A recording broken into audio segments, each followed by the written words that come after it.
معزز سامعین و ناظرین کرام، السلام علیکم ورحمۃ اللہ وبرکاتہ۔ یہ ہمارے المعہد العالی الاسلامی حیدرآباد کی قدیم لائبریری و کتب خانہ ہے، جس میں بے شمار قیمتی کتابیں موجود ہیں، جیسا کہ آپ اس تصویر میں دیکھ سکتے ہیں۔ اس لائبریری میں ہر علوم و فنون کی درسی و غیر درسی کتابیں جیسے قرآن، حدیث، تفسیر، فقہ، اصول حدیث، اصول تفسیر، اصول فقہ، علم بیان، علم کلام، علم بدیع، علم نحو و صرف، علم منطق و فلسفہ جیسے علوم و فنون پر جدید و قدیم قیمتی و مفید کتب دستیاب ہیں، جس کی وجہ سے طلبہ معہد کے پڑھنے لکھنے اور تکرار و مطالعہ کے لیے بڑی سہولت ہوتی ہے۔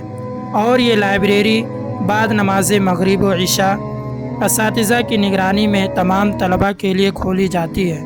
وہ ان خزانوں و الماریوں سے کتابیں حاصل کر کے ان کرسیوں پر بیٹھ کر کتابوں میں غوطہ لگا کر اپنی علمی پیاس بجھانے کی کوشش کرتے ہیں۔